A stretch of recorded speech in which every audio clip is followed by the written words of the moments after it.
Normally we are used to in lay life, but doesn't matter if you had broken rest or something. So it's all right. But my father taught me this when I was very young. I didn't need it, but he saw me lying down when I was 18, like this. But I was meditating actually, because I could stay longer time. I used to relax the body, and at that age I used to do this. So he thought maybe I'm lying down. So he really calculated the time and told me this much of your life will be wasted if you... So I never did it, but anyway. But some of you feel fresh and little after a small nap. I think even my mom still, she's a nun, she must be taking because her body has got used to that way. Of course you need to able to focus your mind, that's very important. So you must know your body, but you must make your body in such a way that will help your liberation. So that's why now I'm also thinking about, I used to walk a lot and I had a lot of exercise before, and so even I had to force myself for a small walk and some exertive exercise, cardio, so that my body keeps it. Somebody says someone who does a lot of weightlifting and just stops. Something like that happened to you one day in America when I was falling sick again and again.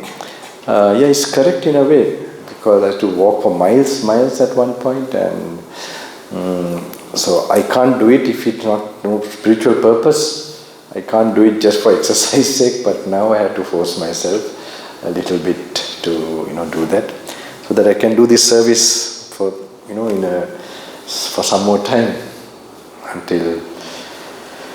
So I have told you to read a little part of it.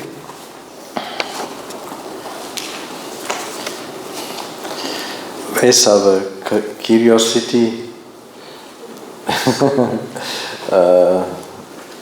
Curiosity, madam. She's not here? She here or not? I hope all of them are here in the room. They all, no? All of them are here, or who are the participants are here, right? Or you all are having this, okay. So others are, some of them are not having this. That means you all are okay, right? So wait, I saw even in KL, the retreat. In every retreat I do see this. After the third day, you will look very shiny, okay? And I know I feel sad. Even in there I saw, so it's a small group. So there I saw some, of course you might have certain, it's natural in this life. We face so many things and we worry about it, and that, So I hope this retreat will help you to, really immediately feel free, and this thing from it will happen. You just have to wait 3 days, and 4th day, hopefully, you all will feel peaceful, happy for your life, just to be in this moment. Yeah, there also I saw one person, 2, 3, one especially. Yeah, the last day, third day, looks so I was so happy. That's one for me, a gift from others. So it's like 3rd, 4th day I see there's a change. 10 years you get younger. Because one thing, Ojas, Tejas, these both are happening, getting formed in you. Did I explain about Ojas, Tejas today morning? No? Okay, no. Okay, it's a kind of a very finer material that when you, you get adrenaline when you get angry or worry or, fear. So the adrenaline hormones make you have those thoughts. Okay? So there's an interrelation between what gets formed in your body and the thoughts you're getting. So once one of my teachers actually, teachers means elder, very elder senior Bhantes, he was explained to us when we were very young, how if you meditate and calm your mind, something should also happen. And he named it minus adrenaline. So later I just came to my mind ojas, and he used that word when he explained to the audience next time when he was meeting these people, devotees. So actually ojas is a kind of in the Ayurvedic term, they know. So it normally goes to your brain and gets deposited in areas of your brain, and it makes you have those thoughts. So especially with samadhi, devotion, these things get formed more. It's like chi energy, okay? If you can, so chi energy. So more that is created, then easy. You will have those thoughts and the things later very easily. So if you analyze, contemplate, there's a more potent substance called, it's tejas, more than that. So that is normally more ojas is created, your skin becomes baby skin. And there's a shine in your, cheeks and forehead. So I tell you, don't lose that shine. You don't get that shine from Nivea, no? Nivea? Nivea and all this. This is a charming thing. It comes from character. That's something yogis notice. So I'm not. Maybe someone's critics might tell some Bhante is, sort of discoursing about a body shop. No, I'm just trying to encourage you. That when you do these things, how things start to change. It should happen. There should be tangible changes in your body and in your life as well. Otherwise, what's the point? All these practices. So,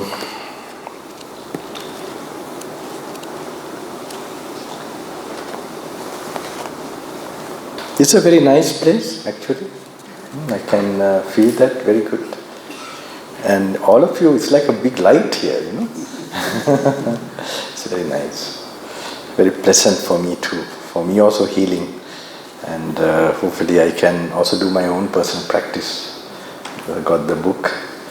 Because I also have to polish this reading and contemplation. It's very important for me. And it's very easy for me, but also the driving, it's not easy to drive it's not easy this, If it was easy, we won't be born like this. We are born because we have not practiced that final wisdom, and then we made karma, and then here we are. Okay? So now it's the time to turn the clock, the other way. So we read this anyway, page number 15.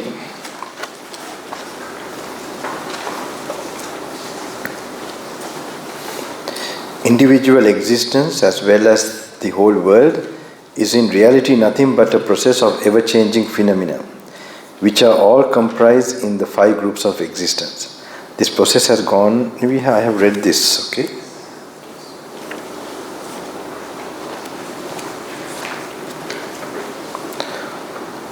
I read also the page number 16. We can read again. Suppose a man with good sight beheld the many bubbles on the Ganges as they drove along, and he watched them and carefully examined them. Then after he had carefully examined them, they would appear to him empty, unreal and unsubstantial. In exactly the same way does the monk behold all the corporeality phenomena. So you have to have some imagination of, the Ganges or any river. There's like foam-like thing, on the surface. If you like whitish, little bit with the mud and all that, so brownish. So it's like a foam-like thing. It's very fragile. Okay. So if you take from the hand, it's like the soap. With the soap also you have foam. In exactly the same way does the monk behold all the corporeal phenomena, that is the body. Okay, how it is extremely fragile like that. Feelings also. Actually, feelings are described as a bubble. We will go to that sutta. So fleeting moment, it's fragile as well as it will burst.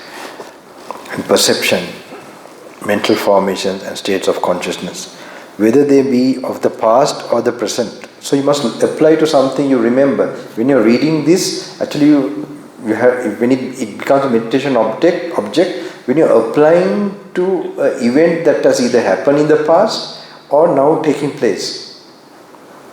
You know? So you have to just generally imagine an incident. Maybe you spoke to some person, you experienced some experience yesterday, day before yesterday. So you generally take them as it was there, the body was there, you got a feeling, you got a perception, right? So you have to go back. It's a special exercise. So whether they be of the past or the present or future expectation, so a kind of wish you have, so that is also what? It is a experience in your body, experience in your feelings, perceptions. Okay? So whether be the past or the present or the future, far or near, and he watches them and examines them carefully, and after careful examining them, they appear to him empty, void, and without a self. Especially the ones you have experienced already, you can know very clearly how it has already finished, and whatever great the experience was, whether it's meditation experience, whether it's a worldly experience, so you are becoming more aware of, you are trying to study the nature of your experiences. So you go back to like what you experienced, and then with relation to that you can go, if you experience anything in the future, the same thing will happen what happened in the past. Okay? And then the present moment what you are going through. So you have to relate like that. Okay? That then only becomes something. For this it needs a lot of calmness and like very alertness and strength of mind. So it's not easy. So it will come slowly, like you are actually exercising that faculty in your mind. And even if you have drowsiness in the afternoon, this kind of thinking is a big blow to the drowsiness. Rather than you try to sit down, you just fall asleep. Okay? So then you must try to change a little bit with the chanting, then reading, and then contemplating. So you have to make a change. That's why you're like on the battlefield now with your thoughts. Okay. How can you find delight in and mirth where there is burning without end? In deepest darkness you are wrapped. Why do you not seek for the light? Look at this puppet here with rigged, a heap of many souls piled up, diseased and full of greediness, unstable and impermanent. Devoured by old age is this frame, a prey to sickness, weak and frail. To pieces break this putrid body. All life must truly end in death.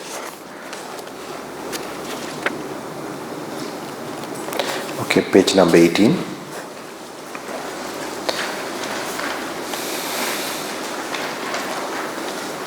The wheel of existence, literally the perpetual wandering, is the name given in the Pali scriptures to the sea of life, ever restlessly heaving up and down. The symbol of this continuous process of ever again and again being born, growing old, suffering and dying. More precisely put, samsara is the unbroken sequence of the fivefold khandha combinations, which constantly changing from moment to moment, follow continually upon one the other through inconceivable periods of time. Of this samsara, a single lifetime constitutes only a tiny fraction. Hence, to be able to comprehend the first noble truth, one must let one's gaze rest upon the samsara, upon this frightful sequence of rebirths, and not merely upon one single lifetime, which of course may sometimes be not very painful.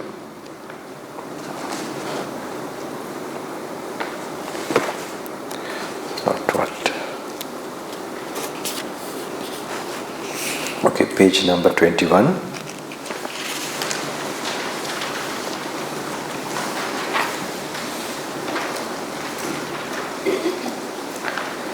Dependent of all phenomena.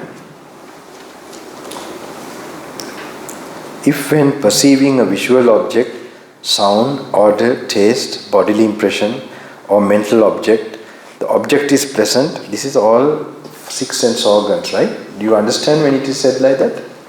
That when he said, visual object, sound, odor, taste, okay, bodily impression means the touch or mental object. The object is pleasant, one is attracted. And if the object is unpleasant, one is repelled. Thus, whatever kind of feeling, Vedana, one experiences, pleasant, unpleasant or indifferent, if one approves of and cherishes the feeling and clings to it, when while doing so, lust springs up. But lust for feelings means clinging, and on clinging depends the present process of becoming. So, in fact, when you are experiencing something now, for example, a pleasant object, and you allow the experience, okay, that means you will enjoy or allow, then what happens? The present moment, that allowing, it's like then you're allowing craving, okay? So when you're allowing craving, more you allow, it's delighting in that, so upadana, clinging, increases in you. Because you cling, you also react negatively. With anger. Because of greed, there will be anger. Okay, irritation or anger, whatever way. So that is always karma producing. So upadana, clinging, is the cause for this karmic process, that is bhava. So when you are reacting like that, it will create karmic processes, accumulating like that. That is called existence or bhava. So accumulated karma or karmic process will be the cause for rebirth. Now I'm going to explain that part. I think I didn't explain. Is this clear for everybody, like the ear and the object? You need these two for ear consciousness to take place. Okay? Nose and smell, tongue and taste, like that. All 6 organs, you need these two, as well as your attention, initial. So those 3 coming together creates that corresponding consciousness. Okay, eye consciousness, ear consciousness, nose consciousness. And that's very important to understand, because Buddha does a very great thing in his, with this practice, with wisdom. Because consciousness, I told you, is hardly understood in this modern time also. The scientific way is not understood, but ancient philosophies like India, they know already. They already had even rishis, seers, and Buddha also as bodhisattva. He already knew, they knew that consciousness arises. It has connection with past karma. Type of consciousness, what you will be conscious of. It depends on, type of feeling you must go through. If you are given sadness, in short, in very simple terms, if you are given sadness, if you are given happiness, then you also have to get sadness and happiness. Okay, in a very simple way. So the way you will be experiencing right now, it can tell what you have been doing in the past. Okay? So what your thoughts, words and deeds. So that is coming as what type of consciousness you should have in this life, or what kind of objects that should come in contact with you to give those feelings. Alright? Is that clear to everybody? Not clear? Okay. So normally, now you find that even in the ancient time, they want to escape from karma. So they attain the states of samadhi. Okay, I will not have anything to say in the today program. If you are you also coming for the open? They be also here, no? For the open talk. What is the talk today? You'll be also here. Okay. If you even 100 times, it's okay. It becomes a meditation object. Okay. Yeah. All right. So you all are in the retreat as well as. Anyway, you'll get in blessings again and again, some energy, and you'll get overdosage. I don't know what will happen to me. So anyway, it is like today 2 hours, and now 3, maybe 2.5, 3, and then okay. Doesn't matter.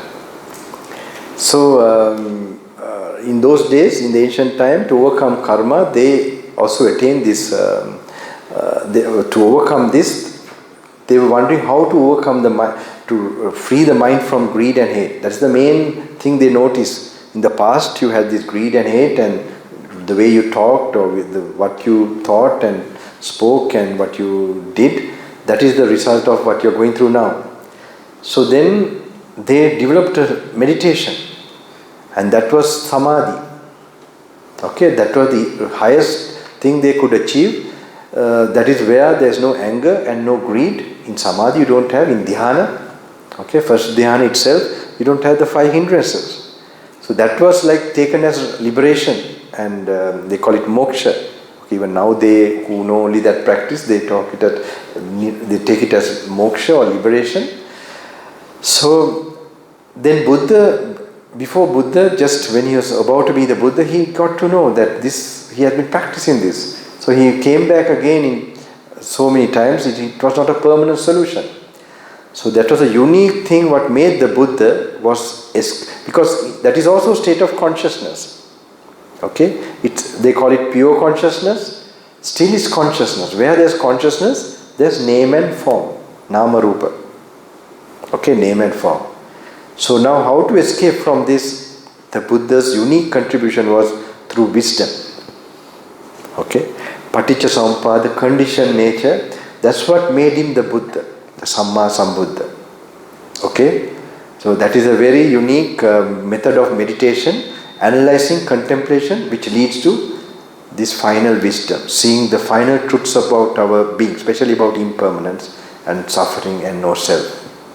Okay, so now I hope you are alert enough to grasp now something which my teacher is to tell as very deep. I'm going to explain to you all.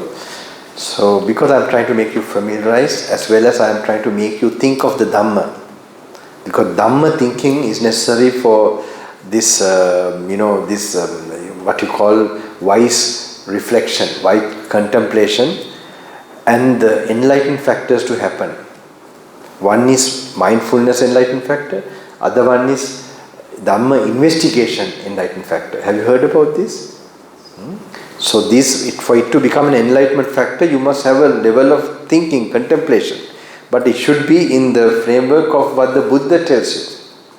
My explanations added to that won't do, because our minds are more, So in this explanation, I must tell you, last moment when we are dying, we have 2 things that can happen. Okay? One is we get a last thought and the last breath. Okay? Or everybody wants to make the last thought peaceful. Alright? That is a normal thing, because we don't know what is a mystery, what will happen to us after, death. But we all subconsciously want to have a peaceful thought before we die. Okay? Even in the prisons or anywhere, they would want to bring some kind of clergy to, get that, to make that come to peace. Alright? I have heard even some people have confessed clearly what they have done, because they said they want to be free. The devil will catch me otherwise. Just being honest and truthful, that it comes to their subconscious, how much murders and all that they have done. They said, no, I'm going to confess fully clean, that my heart is clear. The devil will not be able to catch. I once got to know about this. So it's very interesting how. So now, this is actually my teachers to tell me it's very deep, but it's very simple. You must really understand. Is that part clear to you? That you need, for consciousness to arise, you need a ear, the object, the sound, and then the reflection, then to come in together. Without that, you can't get consciousness. Okay? So now, moment of death, normally, we have 2 things happen, as I told you. The last breath will go, and you have a last thought. Now, even to come to this retreat, somewhere you heard about this retreat, did you not? Okay? From a poster, or somebody has told you, or whatever. So then, you've got a desire, want to come for this retreat. Okay? Hearing it from, or seeing it somewhere, was your karma. Alright? And then you feel distracted, or you want to go, that desire, that is, because you have the desiring nature. Maybe you have also done these practices, you would have been nuns or monks, or, you have gone on the spiritual path, no doubt. Okay? So that craving, it's a type of craving, okay? It's a good craving. So that craving is there, that karma is there, then you apply and then you come. Now you are going through the karma. Same way when you are dying also, based on your accumulated karma, okay? Especially in the sensual world with desires and anger, those thoughts, it comes as a thought to distract you in the last moment. Even in this retreat, you should be getting, if you live sufficient, solitude. If you have sufficient solitude, this should happen actually. You should be getting some disturbing, some memories and so on. So that is the cleansing process of your karma. Because you will know, if they don't come now, okay, if you don't clear it with the meditation and the practice, it will come at the moment of death. That's not good. You'll be without control, you'll be tossed to like an ocean. Where you'll be reborn, we don't know. So many galaxies, so many states of existence, you can be reborn. Matching your karma, you'll be going there. You will never have any contact with, you think you are always going to be with what you have associated right now. No, it is, it can just take you. So according to what you have mainly done, so I normally explain, so for example, say somebody is dying, okay, and that person has normally been attached to his normally family life and the working place, okay, he had these attachments. So such a person, he make karma normally, he would make karma, like get attached with children, his family, and then because of attachment he will get angry sometimes, do certain things. In the working place also you get attached. So like that you accumulate karma in the sensual world. Okay, 5 sense worlds. So what happened when such a person is dying, say that person has not done really bad things. He has done some, some is good, but not detached, he has not detached himself or herself. When he is dying, he will get a sensual thought. He will remember his son, children, or wife, or whatever, okay? Or a working somebody, a colleague. We don't know. So it will be a thought in the Kama Loka, sense world. Okay, when that thought comes, when the last breath goes, maybe she or he hears from, remembers that our meditation teacher told to look at the breath when we are dying. Do you think the person will be able to look at the breath by force, or will he be distracted by this thought? Okay, very good, yes. They will be distracted, okay? So, you have to picture this. This is not a question and answer, some kind of knowledge gaining exercise. This is for you to visualize the Dhamma. If you have karma, and if you have karma, sorry, I'm having some karma.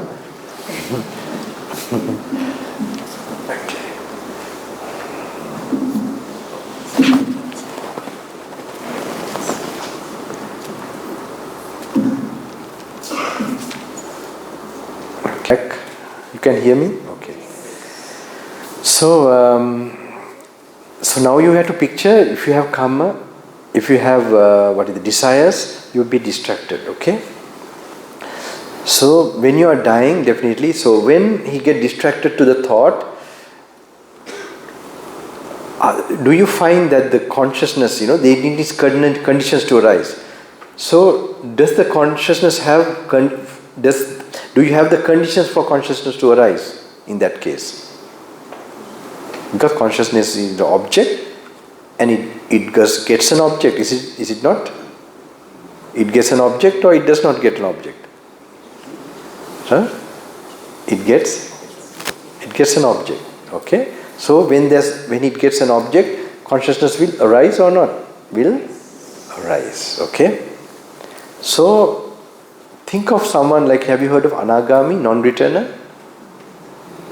Okay, this you might have to hear several times, I think who are writing about the book and all that, they also, I don't see still, they have come for so many programs, I can feel that, it's like, they try to edit this, that. I said, no, just the way I'm explaining you'll have to tell, because the spirit of understanding will not go with, trying to make it word-wise correct or grammar, language-wise correct, no.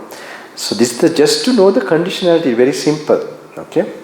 That consciousness arises with only conditions. If the conditions are not there, it can't arise. So that thought, last moment thought, will be a condition for consciousness to arise, because it will be an object for consciousness to arise, okay? So have you heard of Anagami, a non-returner? This actually I am adding, not my teacher's explanation, to make it more clear. So non-returner, why is he called non-returner? He has no desires for the sense world. And he has no karma also in the sense world, 5 sense world. Okay, so but he still, Anagami means he's going somewhere else to Brahmaloka, higher worlds, and perfecting Arhatship there. Okay, so he's attached to, in a way, the dhyana or samadhi and so on. So now such a being, when he's dying, when he's passing away, when the last breath goes, is there any... And they don't want to go. And they see a female dog, I don't like to call the name, female dog, the womb, and then it feels comfortable there. So just imagine how the karma works, that based on your karma, and it makes you like your suffering, because you have to go through that.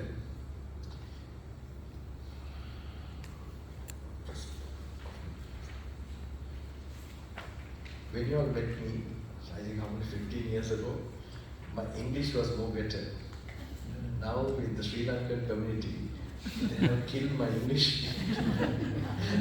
No problem, they are also so devoted, and they are the ones who got, because I started reading the Sinhalese book, and completely,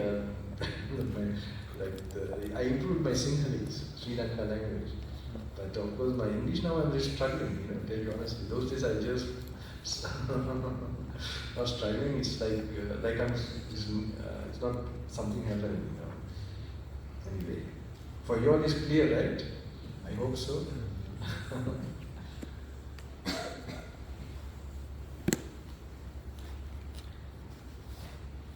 On decay and death, sorrow, lamentation, pain, grief, and despair. Thus arise the whole mass of suffering.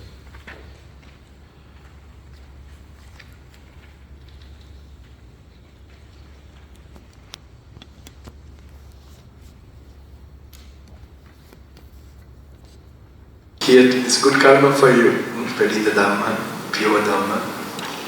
Here too, when considering karma, one must not lose sight of the impersonal nature of existence. In the case of storm-swept sea, it is not an identical wave that racens over the surface of the ocean, but it is the rising and falling of quite different masses of water.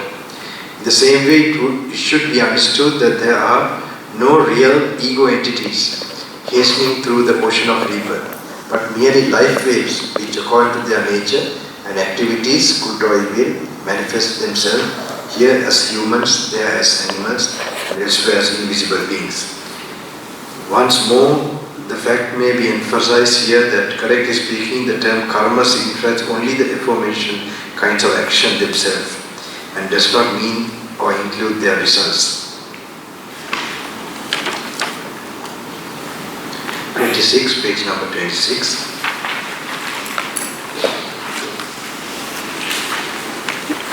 And dependent extinction of all phenomena.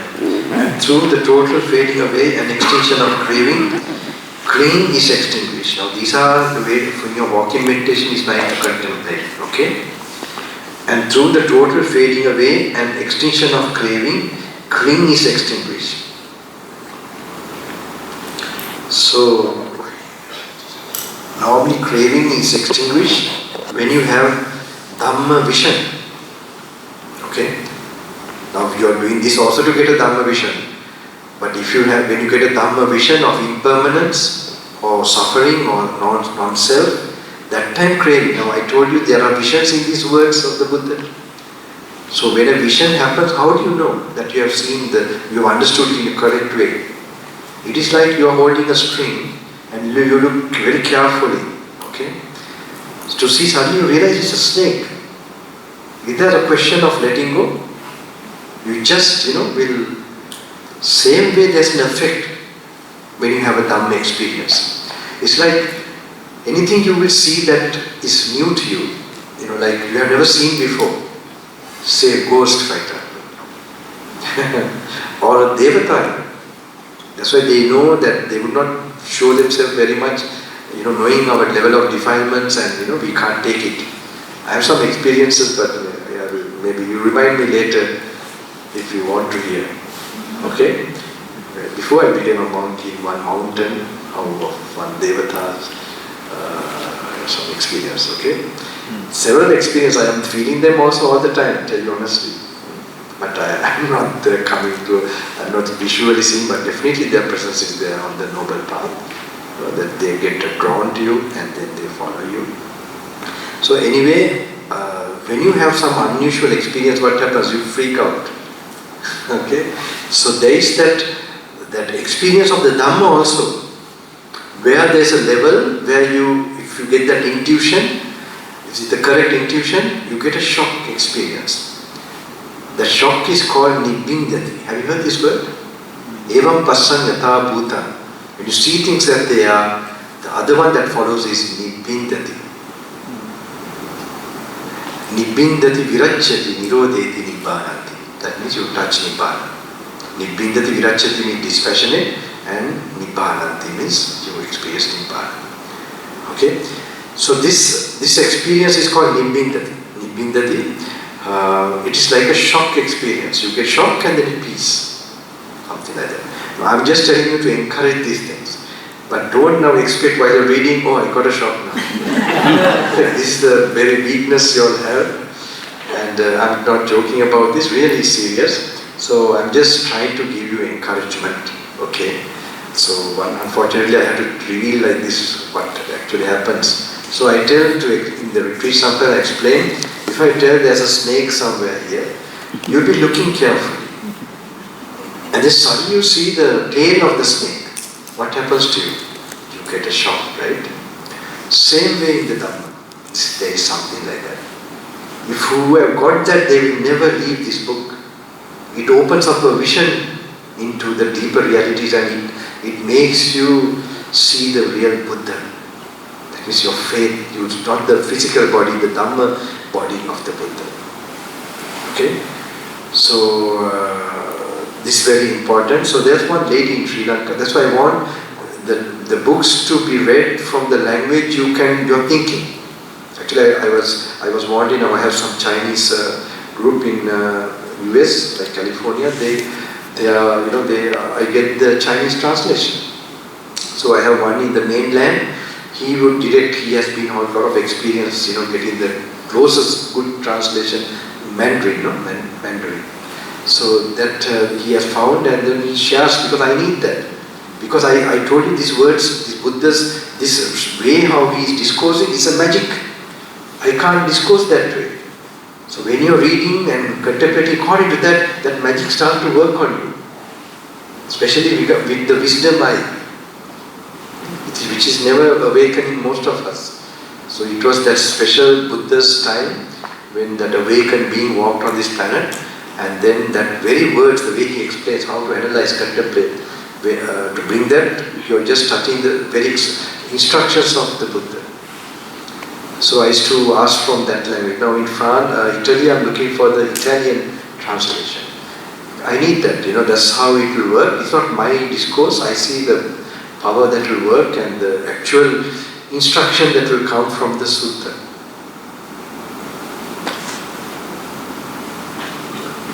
So, and through the total fading away and extinction of craving, so you can add to that in your own mental contemplation.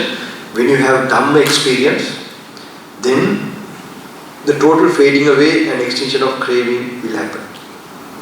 So when that happens, clinging is extinguished. Now this page 26, right? I am going through it. When clinging is extinguished, through the extinction of clinging, the process of becoming, that means you will stop reacting with greed and hate. So you will accumulate no karma. When you don't accumulate any karma, the process of becoming is extinguished. When the process of becoming, through the extinction of karmic process of becoming, rebirth is extinguished. Okay, you will not get the last thought, and so on. Okay, you have to mentally picture in those one words, and through the extinction of rebirth, decay and death, sorrow, lamentation, pain, grief, and despair are extinguished. Thus comes about the extinction of this whole mass of suffering. Hence the annihilation, cessation, and overcoming of corporeality, feeling, perception, mental formations, and consciousness. This is the extinction of suffering, the end of disease, the overcoming of old age and death. The undulatory motion which we call a wave and which in the ignorant spectator creates the illusion of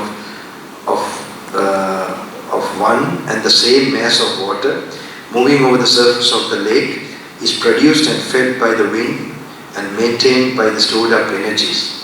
Now after the wind has ceased, and if no fresh wind again whips up the water of the lake, the stored up energies will gradually be consumed, and thus the whole undulatory motion will come to an end.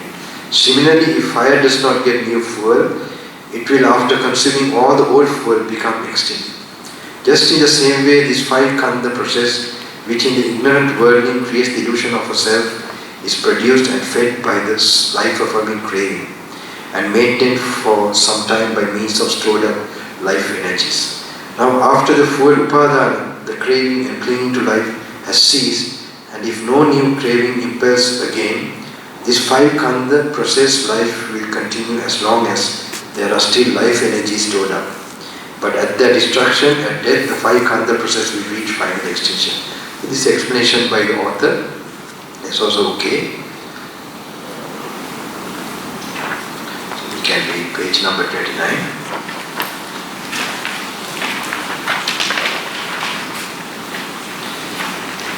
Truly there is a realm where there is neither the solid nor the fluid, nor heat nor motion, neither this world nor any other world, neither sun nor moon. This I call neither rising nor passing away, neither standing still nor being born nor dying. There is neither foothold nor development nor any basis. This is the end of suffering. There is an unborn, unoriginated, uncreated, unformed. If there were not this unborn, unoriginated, uncreated, unformed escape from the world of the born, the originated, the created, the formed would not be possible. But since there is an unborn, unoriginated, uncreated, unformed, therefore escape is possible from the world of born, originated, the created, the formed. It's also nice to contemplate.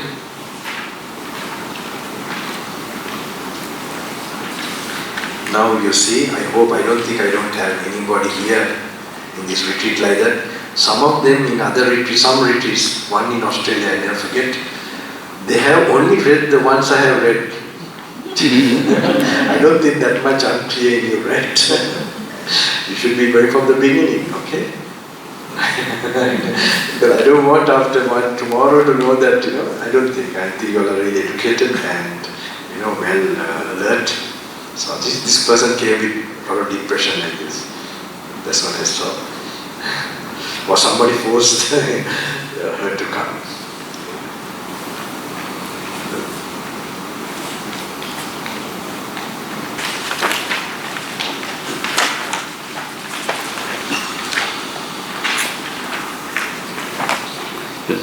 Here then for the deathless is found. I set forth the truth. As I reveal it to you, so act. And that supreme goal of the holy life for the sake of which sons of good families rightly go forth from home to the homeless state. This you will in no long time in this very life make known to yourself, realize and make your own.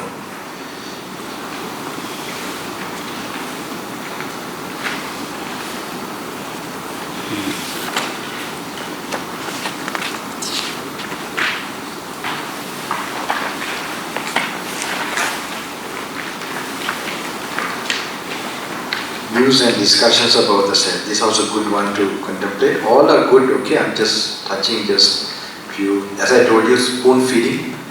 Okay. Now if someone should say that feeling is his self, he should be answered thus. There are three kinds of feeling. Pleasurable, painful and indifferent feeling. Which of these three feelings do you consider as yourself?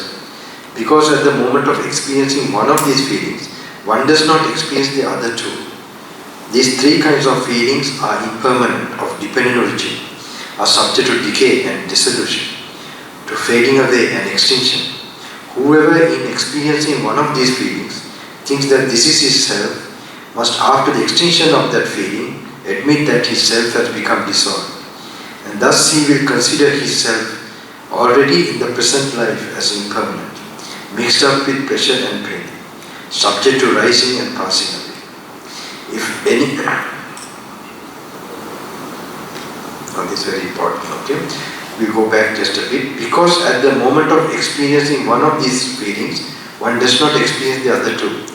These three kinds of feelings are impermanent, of dependent origin, are subject to decay and dissolution, to fading away and extinction. What does this feeling depend on? What do you think? Immediate, what are the causes? What is the thing that it depends? What do you really need for feeling to arise? Okay? For support, like, it is in a conscious experience, in consciousness, feeling rises, but for consciousness to arise, what is the main kind of base? Okay? Body. Okay? We need a body. Alright?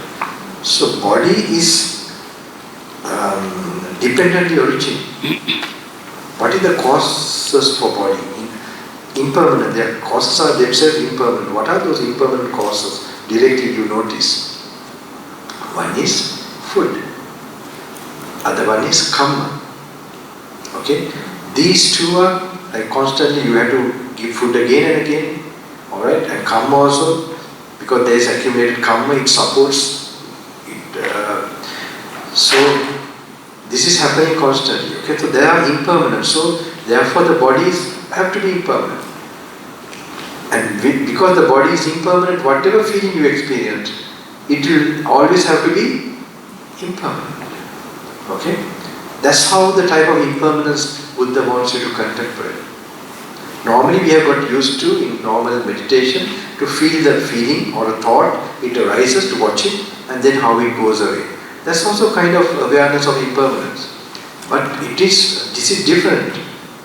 This is where you are contemplating the nature of body and feelings, where you begin to know as a general realization of a principle of feelings perception that they are of an impermanent cause, and therefore they will be always be impermanent. Okay, so that's a kind of special contemplation and special awakening. So if you get that awakening, if you get that special awakening, that's why it's called, when especially who enter the Sotapanna, stream entrant, eye of the Dhamma. Virajan Vitavala Dhamma Chakkumudapadi. Virajan Vitamana means immaculate, pure eye. Dhamma Chakku means eye of the Dhamma. When that happens, how do they express themselves? Yamkinchi Samudaya Dhamma, Sabbanta Nirodha Dhamma. Whatever Dhamma, whatever phenomena arises, have to definitely pass away. Okay? So this is not like one something, okay, this arises and this passed away. It doesn't show that the yogi has observed something and then noticing like that. It shows a realization, okay, of a universal impermanence of all times and all forms. Okay? For that to get, you have to contemplate the Dhamma. Right? These three kinds of feelings are impermanent, of dependent origin, are subject to decay and dissolution. So when these words are told, you can picture that. It dependent origin, what? Dependent on the body. And body is conditioned by feeling and, karma and food. So that the body, so it is of a changing, impermanent causes. So the body is impermanent and then the feelings have to be impermanent. Are subject to decay and dissolution, to fading away and extinction. Whoever in experiencing one of these feelings thinks that this is his self, must after the extinction of that feeling admit that his self has become dissolved. And thus he will consider his self already in this present life as impermanent, mixed up with pleasure and pain, subject to rising and passing away.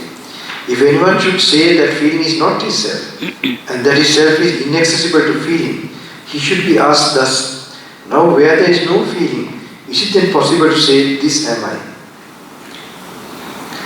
For example, when you're seated for a long time, I don't know, I hope you all don't have this problem, I do get it. Your legs get numb. Okay? You're getting it too then.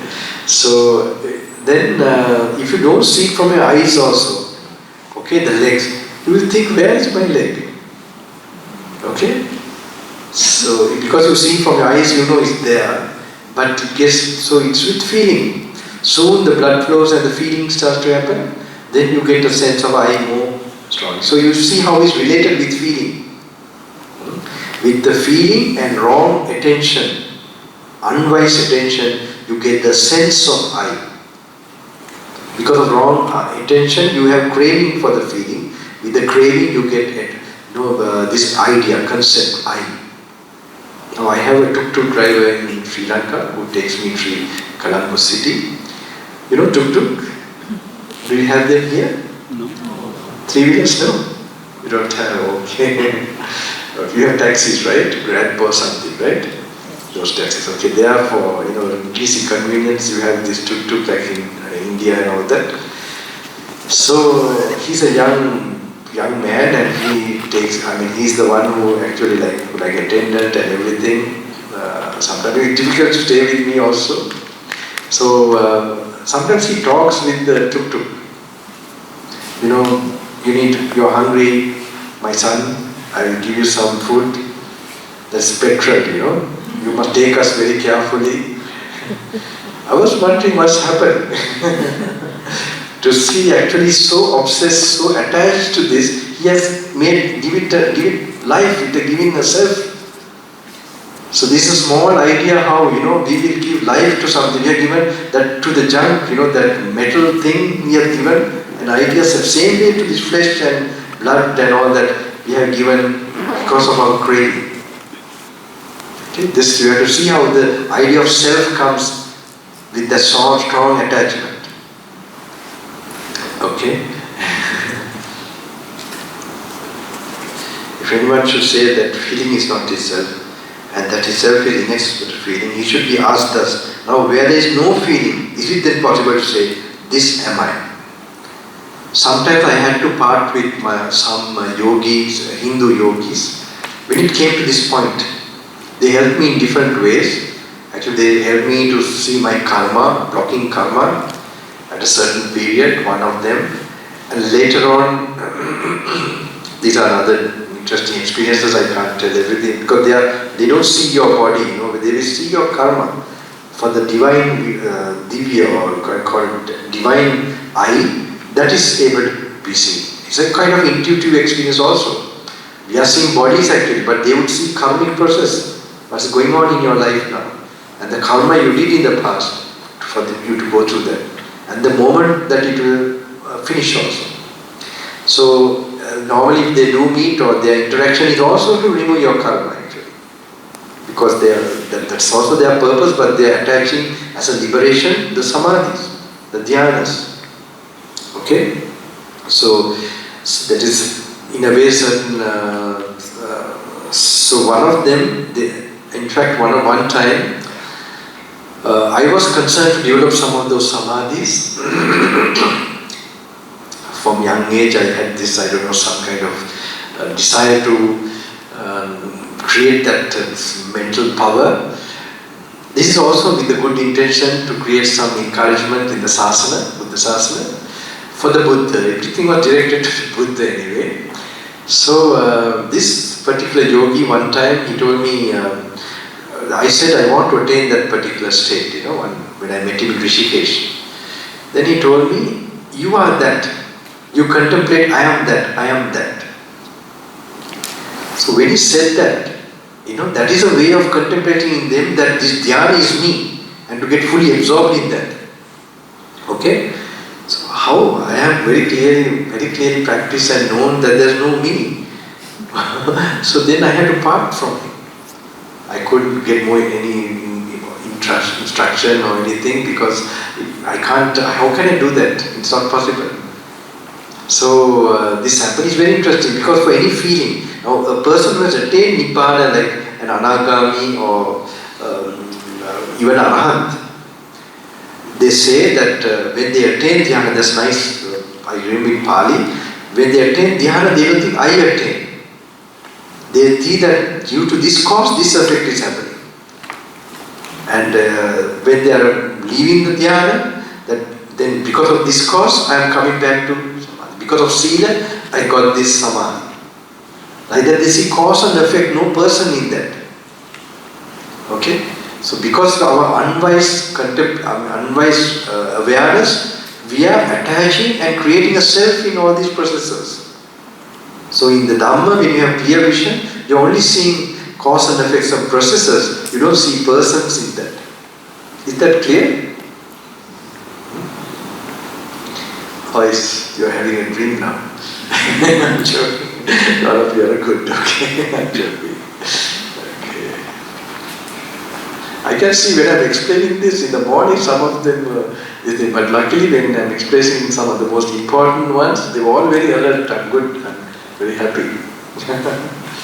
So, somehow you had some good luck, I guess. Otherwise, so many negative things will come to block. Either I get blocked or you get blocked.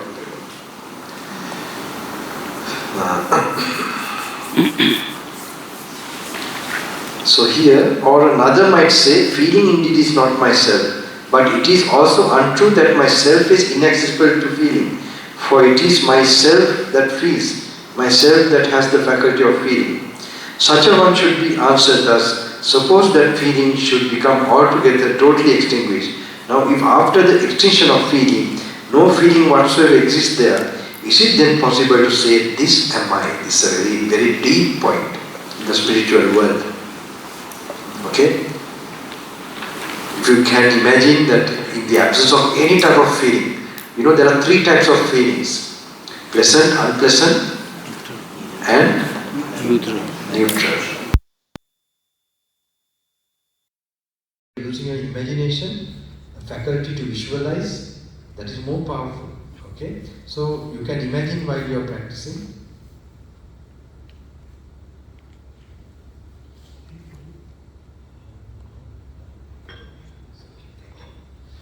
I drank a lot of things. Actually, there's also some barley, right? That's very good, I think. It got some strength. Yeah, I didn't know I have not taken barley like that. That's the barley water. So you all are getting all the support, I guess. Anyway. When I first came, the first 2 days, because I had broken rests, program after program, in Sri Lanka and all night programs in holy places. That's like a big energy. I call this mega rock concert. Yeah, this is how I see even the programs and sort of create this energy, the faith in this thing again. So there are some people who are able to only come for that, all can't come for retreats. So it will break some, hopefully what I understand, it will break certain blockages for their path towards this goal. And then the program, 3-hour programs. So they also, I'm trying to give them the fullest energy and knowledge, everything to break these barriers. This is the best, so everybody who. So I think, I don't know how did the organizers, they got to know about this retreat and you wanted to have a retreat, is it? Yeah. I think. Who are the people who were first contacted?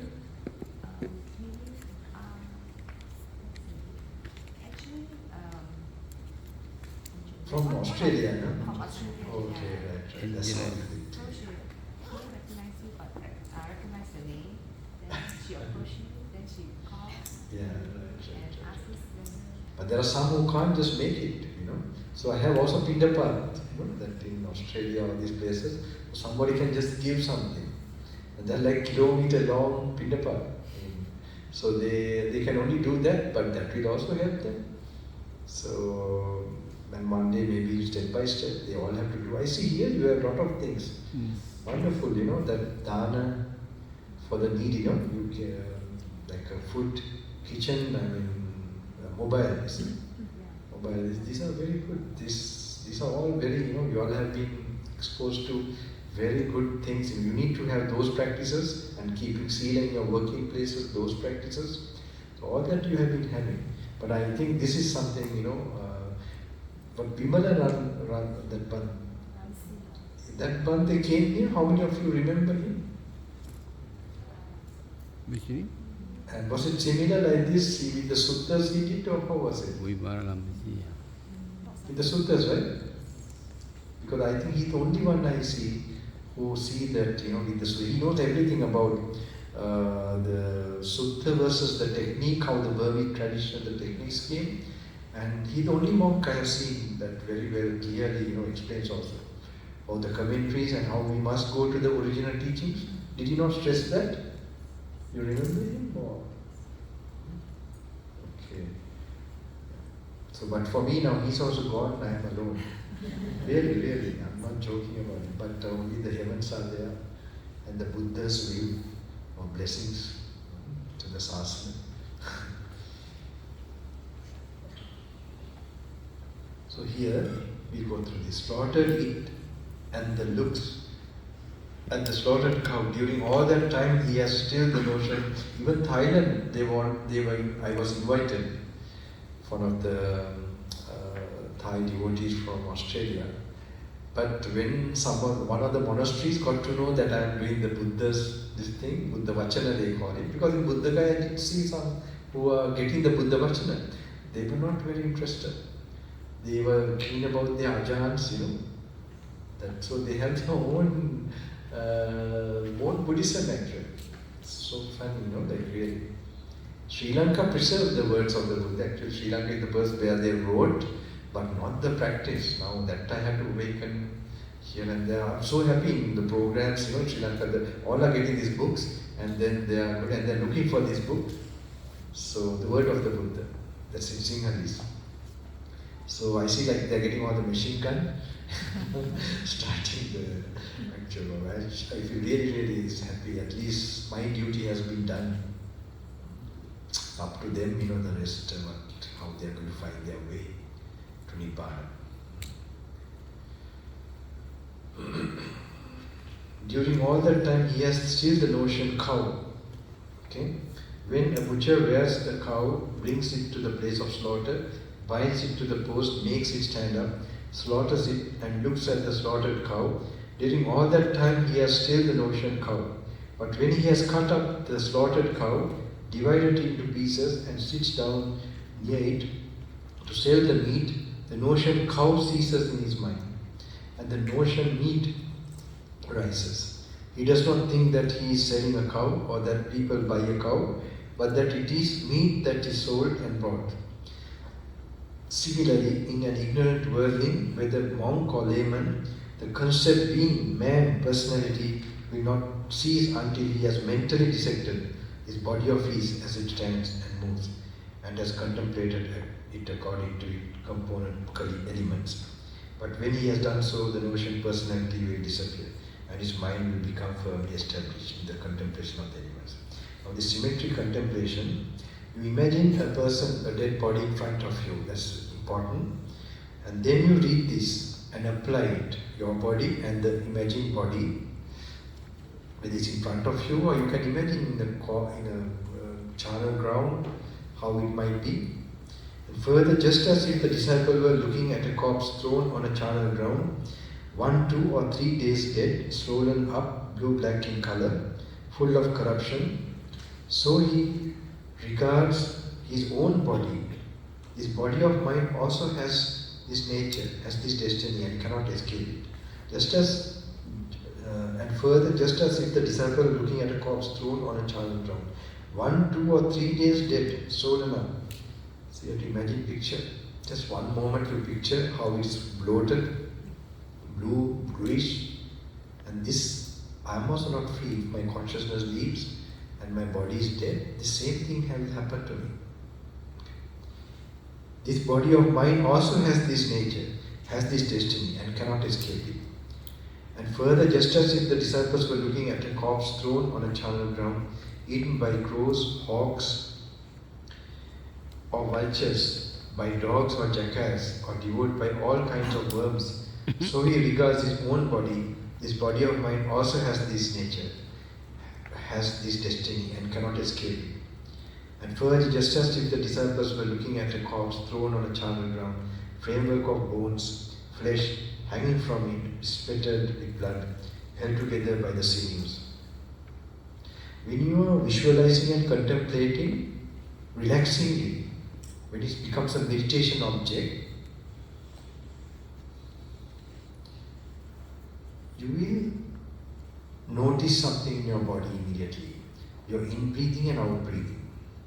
That means you have come to more to the present moment and then exercising that contemplation faculty in you.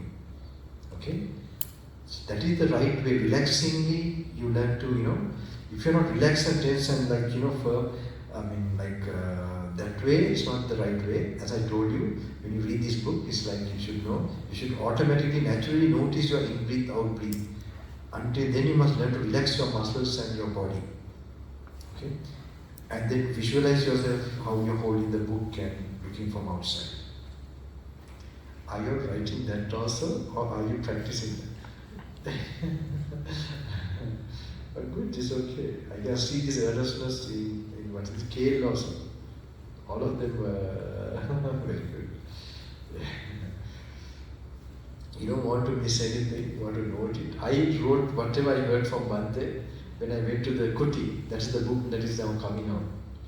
When I went to the Kuti and remembered whatever he said for the nearly 20 years, what was recorded date, and it's like all the original papers are like, tattered and this and that, but luckily now they are doing that book. So he's very good, he's doing a lot of hard work actually there. They're all, because not easy, they want to keep it natural the way I actually, so people will get some idea about this in instructions. And very practical, very good for someone who really wants to attain Nibbana or go on this path. It will be helpful. But you're getting the essence here.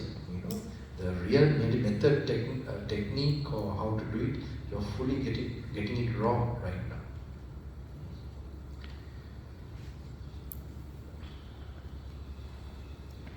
So further, just as if the disciples were looking at a corpse thrown on the charnel ground, eaten by crows, hawks or vultures, by dogs or jackals or devoured by all kinds of worms, so he regards his own body. This body of mine also has this nature, has this destiny and cannot escape it.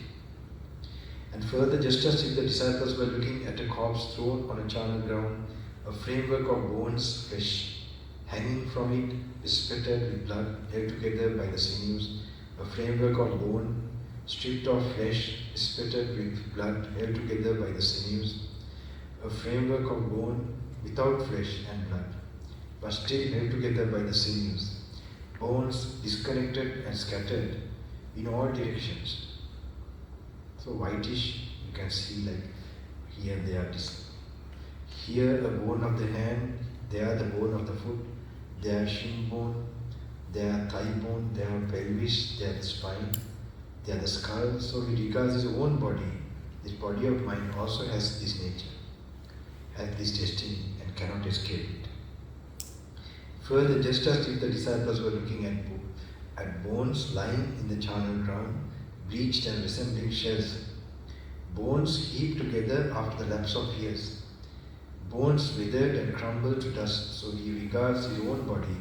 This body of mine also has this nature, has this destiny and cannot escape it.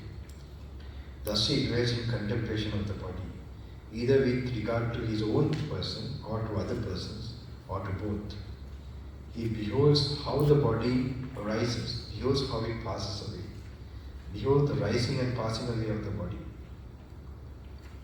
So the rising, you can think how with karma and food. If no craving and no reaction, no karma, no body. That is one way how the body will cease forever. Okay. Other way is here, birth, and then this way, death, completely, disintegrated. And he lives independent, unattached to anything in the world. The body is there. This clear awareness is present in him to the extent necessary for the knowledge and mindfulness, and he lives independent, unattached to anything in the world. Thus does the disciple dwell in contemplation of the body.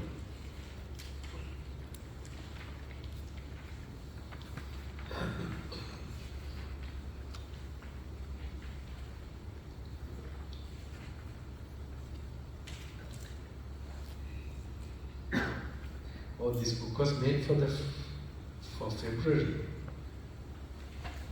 This they have prepared this long. Oh my goodness. 21 to 25. 25 I got chikungunya. Okay. Maybe you are a little bit preparing for many lives. Yes, it could be. Really. It's not a joke, I think, yeah. Because even someone said to get the suttas to your hand, it's a life, many lives parami. You know, Dhamma, the one time Bodhisattva, he wanted just to hear a Buddha's words. He was searching everywhere where he couldn't find. And finally he was ready even to jump to a demon's, the water demon mouth, because he said he would tell the one of the old Kassapa Buddhas one of the words of the Gathas or one of his teachings. Just one verse to hear, you are prepared to learn. Now how many of them of a Buddha you have? And also you are trying to get to enlightenment. That's another big thing. Oh, this book for my when he first came, he stayed. be relaxed with that and appreciate that moment. Okay, like that you spend the time here. But don't, like if you fall asleep deeply, don't fall like that, okay? It's only in the night time you must allow the sleep, okay? In the night time you allow the sleep, but in this retreat you will feel more sleepy when evening comes. Because the vacuum is cleared, normally you're rushing for work or doing something, so it's a bit of a fight. But give your body that in the night some real rest, and in case now today maybe this talk and all that, so maybe 3 o'clock and all that it might be different, but if you have slept enough, try to come 4 even or whatever, right? Okay, I'm going to, I normally don't come, but I will try to come for this because I want to give you all this some support fully. Otherwise, so 3, use that time, that's a very special time. So in this short 4 days, 5 days, your whole system, you will get the fullest, kind of reconditioning or directing towards liberation. So make use of this also, the morning practice. Okay, there will be a recording, someone's going to put, and somebody has to pick me up, and about 3:15, the monk said they will open the thing. So then I will be picked up around 3:15 or 20, 3:20, then you can come. And then you can go and sleep. If I ask Bhante a room or something, we can come walking, but you all know the place, and I think you worry about our walking and coming.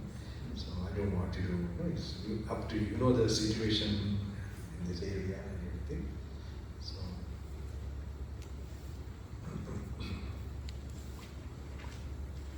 that morning it's a mystical time. I don't want to I don't know, that time I was not, I can remember, I spent many nights awake at Buddha Gaya. Under the Bodhi tree, actually there's like a railing behind, many nights no sleep. This was after one monk encouraged me, he told me, I felt he has some power and I couldn't believe what he says. So he told me that if you stay all night awake, that the whole prana, whole energy, prana, what means prana? Prana, the Sanskrit word like life force, okay? All life force goes away and a new life force comes to you. So anyway, you can see, I told you about the shine in your cheeks and all that. Even if you don't meditate, you just keep awake in that zone, you can see that. I have been doing it for months, those days. And I can see, especially after 3:20, you can see the effect happening to anybody, even one Iranian one time. So after I told him those days when I was staying, he also stayed. And like 3 o'clock like 3:30, so he came to me and he was like thinking, Bhante, Like he was wondering what is that special experience because he didn't notice that. It's so subtle. He said about 3:30 Pante. Suddenly I felt like he told like something. He felt like time stopped or something, and then like something clear about his life. But he didn't see it as something very big thing that happened. He was expecting something more with firecrackers and maybe like that. Okay, so it just came to him like that. But then I said, this is it, it will have subtle effect on your destiny and your karma. It will give you clear information. So the Brahma Murta has a divine force working at that. There are many yogis, that's why they meditate during this time.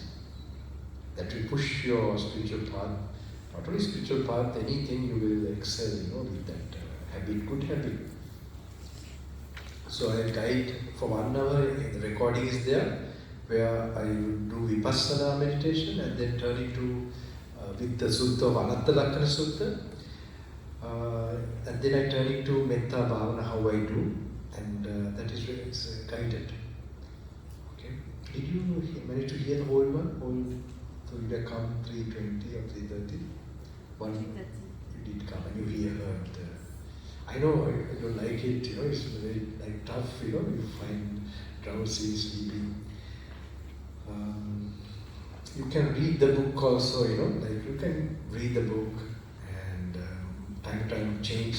And there's another one I have recommended, I don't want to tell you all actually because you might too much go into kind of this mystical part of things. But in Sri Lanka, they're not very used to, it's not the normal, but I have seen it works. Like people have some really blocking thing in their life, even in the spiritual path and also their material life. There's one practice I've seen that time.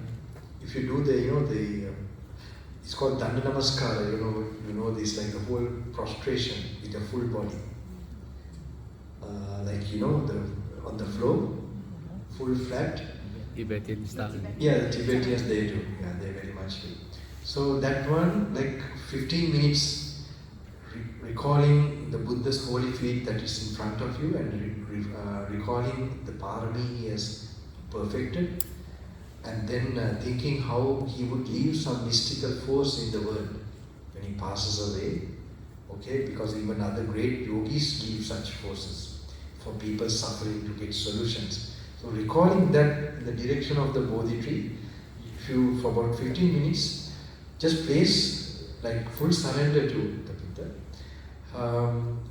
Not even telling, you don't need to tell my problem, this or that. Okay, like that, just surrendering to for 15 minutes, recalling that mystical force is still available now, and that making sure and his golden feet or lotus feet. And below that, the special mark of the conch shell and the disc, recalling that and going refuge to him. So this is one thing you can also do. These are only until 6 o'clock. Okay? Not now in sometime, but in Sri Lanka they're shy to do this. Otherwise they would do all the other pujas I recommend for their problems. It's related with the Bodhi tree I have told, maybe the programs I might tell. I feel sorry, there's some did come with their problems and I just couldn't, because I was in a retreat like this, I wish they will get some peace and solution for that. They want to meet me separately, so 1 or 2. But anyway, this you can do in the morning, alright? So the best thing will be reading the book. You have also the this have to be dimmed. You might know these lights have to be dimmed. Yeah, you can. You know that, no? Like saying there. And only the back, so some people want to read, they can go to the back, or you can bring your torch. While you are in the seat, you can, with the torch, you can read. Are you writing that torch? Okay, all the instructions. Alright. That is it tomorrow. Okay? If you are not rested and really, really didn't get proper sleep, make sure you have good sleep. Okay, don't worry about it.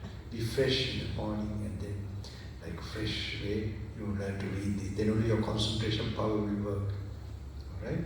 But if you have already slept, then you can try this. Right? Page number 16.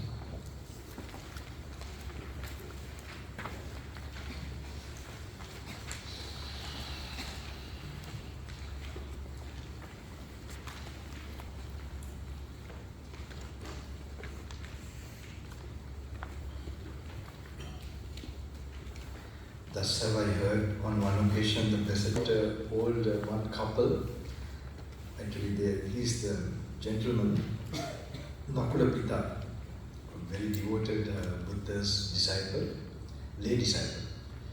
So he speaks to the Buddha and then he comes back, and then Sariputta, Buddha's main disciple, he sees him coming from far. And then he sees he's so bright and pleasant, like very shiny. Okay? So he asked, have you heard a discourse from the Buddha? Just imagine in those days, Buddha, when you meet the Buddha and come also, they, so then said yes. And then he asked, what did the Buddha say? He said, I told the Buddha that I am old and sick, and can you give me a discourse in short? So I'm very old, feeble and frail. Then the Buddha says in short, though your body is sick, make sure your mind is not sick. Just a simple instruction. So then the Sariputta Marathan, the great elder, he asked, did you not ask for more explanation of how the body is sick and the mind is not sick? And he said, no, but Bhante, you can explain to us, how it is. So then the Sariputta Marathan once explains. Okay, that is the one.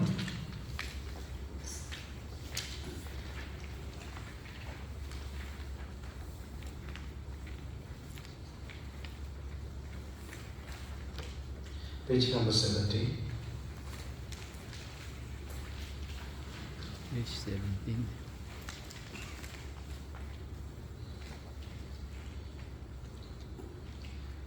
In the last paragraph, how householder is one afflicted in body and afflicted in mind. Here household, now here he explains in detail. Okay, page number 17, the last paragraph. How householder is one afflicted in body and afflicted in mind. Here householder, uninstructed worldling, who is not a seer of the noble ones, and is unskilled and undisciplined in their Dhamma, who is not a seer of superior persons and is unskilled and undisciplined in their Dhamma, regards form as self, or self as possessing form, or form as in self, or self. When you're reading this, because it's a meditation, you must picture yourself holding the book and looking like from outside, and try to get this thinking, okay? Who is not a seer of superior persons and is unskilled and undisciplined in their Dhamma, regards form as self. This is normally the way we think, normal way. Okay? We are always unconsciously, all the time thinking this, we are the body.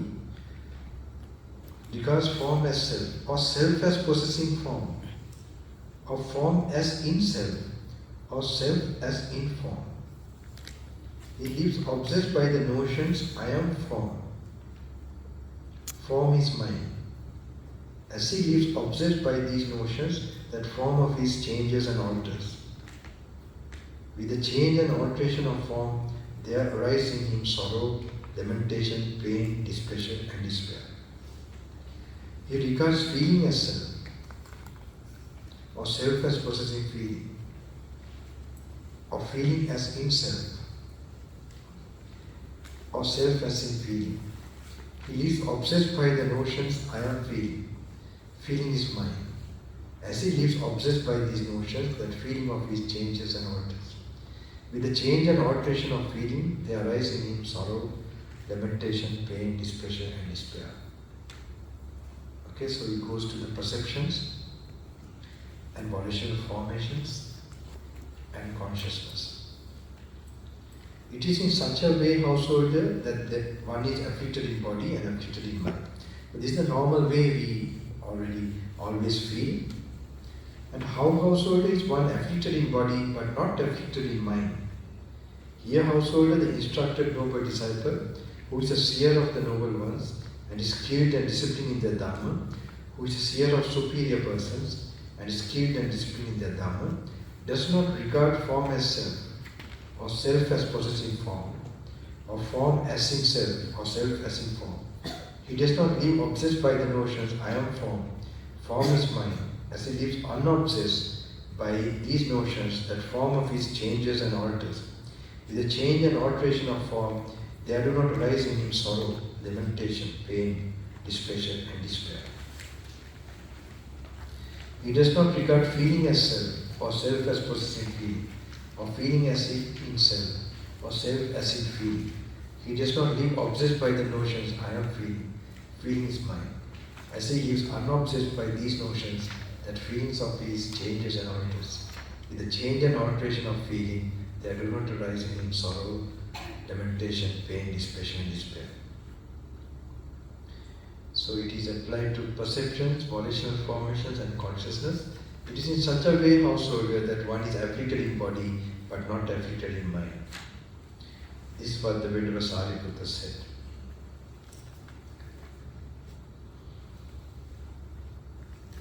Now I'm going to a very important sutta. It's called page 25.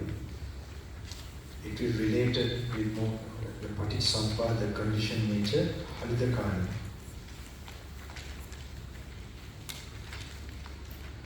Attanagalla, page 25. Is good for your contemplation, for your walking meditation to contemplate. Thus have I heard, on one occasion the Venerable Mahakaccana was dwelling among the people of Avanti on Mount Papata at Kurugala. Then the householder Hardakani approached the Venerable Mahakaccana, paid homage to him, sat down to one side.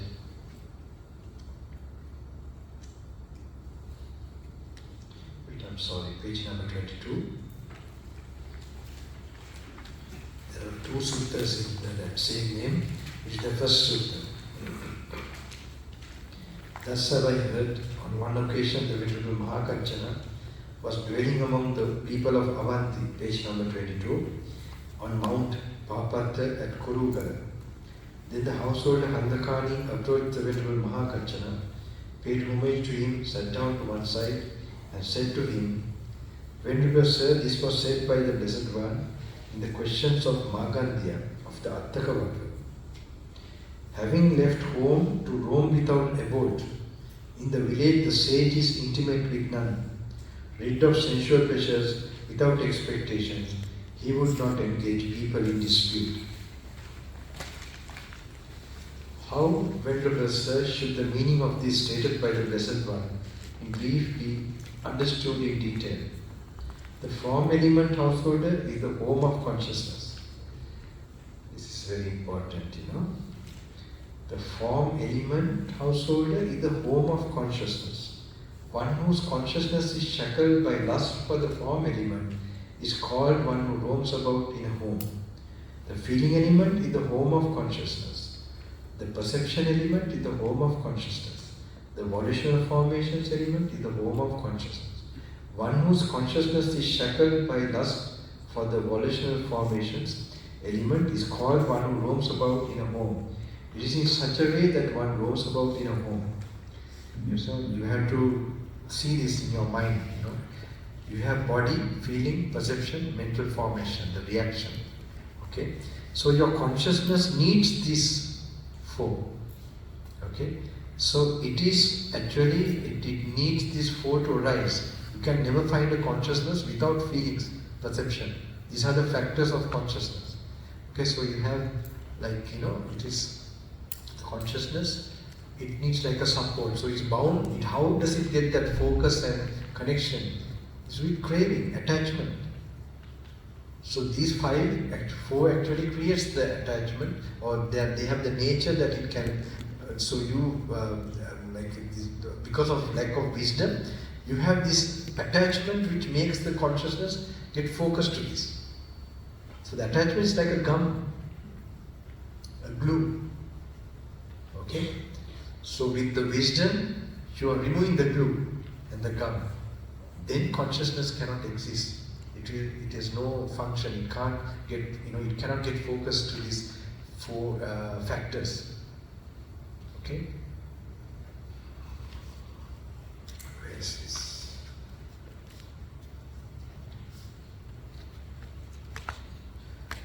So then, and how householder does one roam about homeless? Now that is where the home, how homeless, how do you roam about homeless? The desire, lust and delight and craving, the engagement and clinging, the mental standpoints, adherences and underlying tendencies regarding the form element, these have been abandoned by the Tathagata, cut off at the root. Now I am telling about the gum. If it is taken away, cut off at the root, made like a palm stem, obliterated, so that they are no more subject to future rising. Therefore the Tathagata is called one who roams about homeless.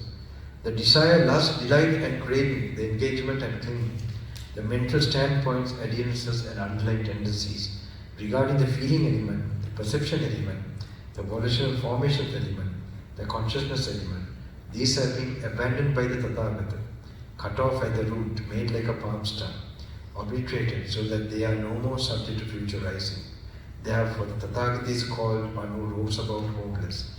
It is in such a way that one roams about homeless. So this is good for your meditation, that relates with, like if you have no craving, no attachment, how you can keep your attention to the breath alone, okay? It's very much related with this. There are so many suttas that come like that. And then it's a very deep aspect, okay? Because now we cannot see consciousness. Consciousness is there now when we are talking. Okay? So we have to get some mental picture that how the consciousness is there in a subtle way, and you have feeling, perception and mental formations, which is the factors of consciousness. If without any of this, without a body, without a feeling, perception and mental formations as parts of consciousness, consciousness cannot arise. Okay? So how does it get bound to it? Like how does it, it's the craving. Craving is the one that, so the way how to get liberated from consciousness is to remove craving. Remove craving. And how to remove craving is through wisdom. So this is how the Buddha has, the finding. So the wisdom is now what you are doing, you are reading, contemplating this, and when you are doing that, slowly the real wisdom starts to dawn. Okay? Not in these few hours. This is like 1, 2, 3 days. 4th day, some seed. It just could be one verse, one word. It's not necessarily this whole thing is not like a lesson that you're reading. Maybe you have this one page you have turned, and then just to read it, and then you walk in your walking meditation. This can bring an insight. Okay? But this is my teacher gave like a whole section to go through that way. That's a purpose for it. Because you see repetition, and slowly I told you that wisdom eye is sleeping. So it's like knock and massage, and then it starts to open. Because this is the time we have come to that kind of period. Buddha's time it was direct one discourse, and they got that eye of the wisdom eye, Dhamma Chakra. So at least now we can do this even, and we can get liberated. There will be a time even, maybe these books will be lost, the teachings will be lost. Then we have to wait for another Buddha. But if you practice like this, even if you miss something, there are great chances you will meet a Buddha also. Now many will worry, I might become an Arahant. That's not going to be that easy. Maybe I can't meet a Buddha. You will actually meet a Buddha if you do practice like this. If you accumulate good karma and detachment, then you will matching karma will make you meet or come close to the Buddha. And if someone wants to be a Buddha, this is the thing to be done.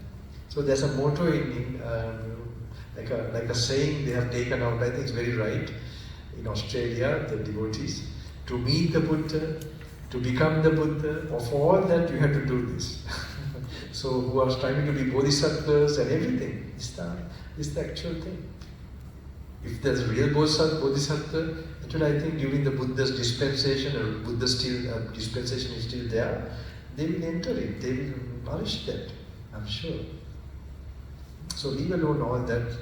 I mean, even in Buddhagaya, Buddhagaya, when I was long time there, you have all these traditions, but mainly the Bodhisattva tradition, and who are thinking they want to become a Buddha and so on, and the Theravada, the monks who are practicing.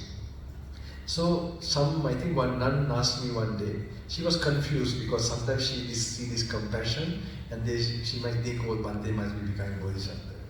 Then they see me renounced and leaving everything and very detached and thinking maybe he's going on the Arahant path. So she asked me one day, Bhante, what are you practicing for? Is it to become a Buddha or to become an Arahant? So suddenly it came to my mind, I am practicing this to keep my head above water. So it's like we are sinking with defilements. Okay? Just practically looking at it, if you develop wholesome states, that's what we are doing now. To keep our head means our mind above water. So then we can cut the head clearly, cut the mind.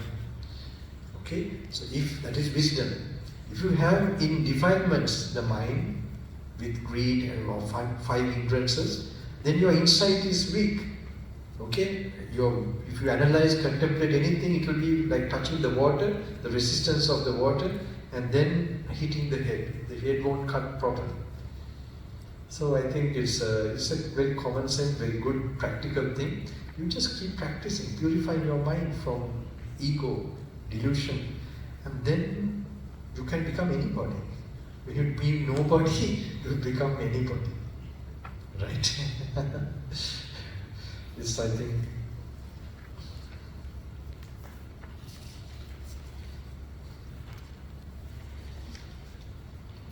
actually I'm going a little fast. This is the one I must do it tomorrow. But because already this is your first day, but because we have only 4 days, so that's why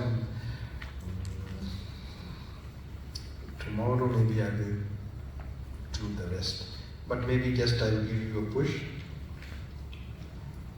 Page number 30.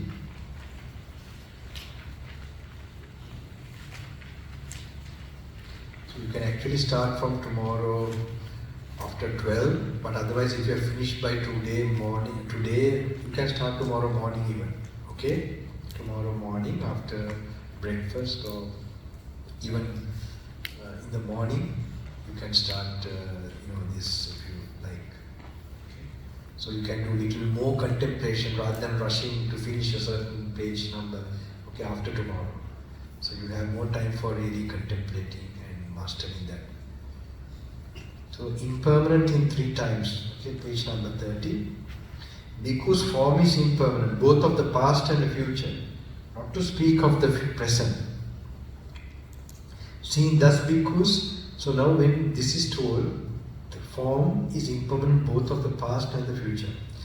So your mind should imagine whatever form or body you had in the past, okay, that is like yesterday, or some weeks ago, months ago. Sometimes you're part of your organs like the liver or heart. After 1 week, I heard it's an entire new organ. All the the old cells have died and then replaced by new. So it's like a new organ. That way also this is impermanent. Okay? So even in the right now also certain cells die and new ones are formed. So it's impermanent in that way too. Because form is impermanent, both of the past. So you must visualize whatever form, body you had in the past, it changed to something else. And the future, same thing will happen to a body you get in the future. When you're properly contemplating, you'll be noticing your in-breathing and out-breathing. So it's not just you're reading the words, you will be exercising your visualizing, contemplating faculty. Not today, immediately, maybe you may try with some effort, but it doesn't matter. I want to give you the idea how this sutta is read. I know some of you are feeling still, give me 3 days, 4th day. If you are still upset, then okay, they should disappear in you. That you manage to come means is already something. And then, not to speak of the present. So when you contemplate like that, in the future, anything that arises will also happen. Then what to say about the present experience? Okay. Seeing thus Bhikkhu, the instructed noble disciple, is indifferent towards the form of the past. So he gets dispassionate to all the memories and whatever. He does not see delight in the form of the future. He would not wish for some future body or so on. And he is practicing for revulsion toward the form of the present, for his fading away and cessation. Feeling is impermanent. The same thing is contemplated for this feeling, perception, volitional formations, consciousness is impermanent. Both of the past and the future. Not to speak of the present. Now, how to see it? Now don't see subjectively. Like say, for example, even now when you think of the past consciousness, think of the afternoon we met, right? Evening or morning. No? Morning we met. Whatever you saw or whatever you experienced that time, you can go to that memory and see it's an experience of consciousness. Okay? If you really put it, it's like you saw something from the eyes, Bhante, you heard something, you felt something, you perceived something, you reacted some way. These are all what? Consciousness, feelings, perceptions like that. So you begin to see like that. And that time you would have thought, I felt this. You were associating that as you. Alright? So then when you apply that, it is impermanent, both of the past and the future, not to speak of the present. Seeing thus Bhikkhu, the instructed noble disciple, is indifferent towards consciousness of the past. He does not see delight in consciousness of the future. He is practicing for the revulsion towards consciousness of the present, for his fading away and cessation.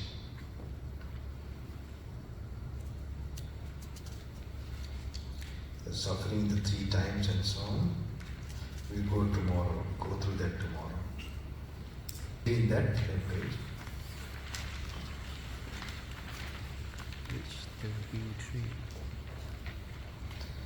Bhikkhu's form is impermanent. The cause and condition for the rising of form is also impermanent.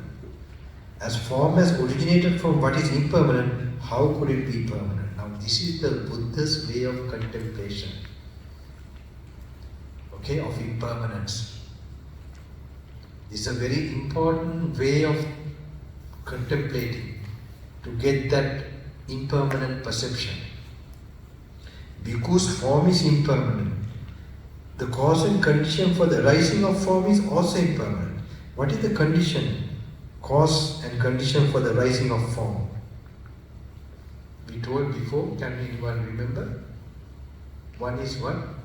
Food and karma. Okay? Even karma, when you get the word karma, you must picture. Because of ignorance and craving, you reacted. Okay? So craving, because of ignorance and craving, you created karma. Okay, that is also cause. Craving is caused by ignorance. And craving is also, it's creating karma. That it makes you react. And reaction is a karma. With intention, what you reacted becomes karma. And that is the cause for this body to arise. Okay, in that body parts, in a certain way, it gets formed, starting from mother's womb. Okay. So the cause and condition for the rising of form is also impermanent. As form has originated from what is impermanent, how could it be permanent? So you learn to question that. So you are not seeing form now immediately. You see a corpse or you see a burning corpse and you see it becoming ashes. Not like that kind of impermanence. You are contemplating how how the body is without the presence of an actual body. It's as a knowledge form, a realization way to contemplate, to realize. The feeling is impermanent. The cause and condition for the rising of feeling is also impermanent. what is the cause, what is the cause and condition for the rising of feeling? What do you think? It is contact, right? For contact to happen, what is the thing you need? You need the body again. So if the body is impermanent, then the feeling depends on the body, then the feeling also has to be impermanent. If it depends on impermanent body, then the effect of the feeling and being an effect, it has to be impermanent too. Okay? So perception, all that, it depends on contact. That is, they will follow simultaneously. You will have, when you have a feeling, what you feel, you perceive, the way you perceive, you react. If you perceive it as pleasant, you react with greed. If it is unpleasant, you react with hate. And if it is neutral, you react with delusion. So the cause and condition for the consciousness has originated from what is impermanent. How could it be permanent? Seeing thus, he understands there's no more for this state of being. So I'm not going to, tomorrow that is what I have to do tomorrow, to read you all this, not to today to overload you with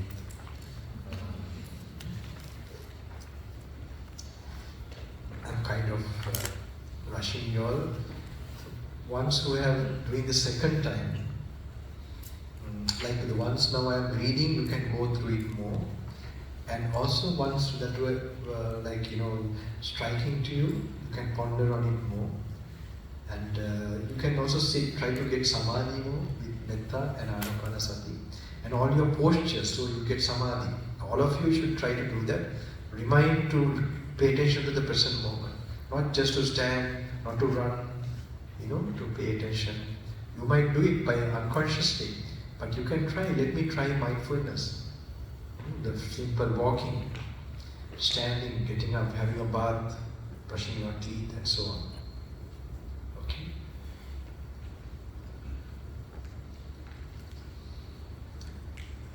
Today I have another talk. Today is like a bit in the morning, in the evening, and in the night.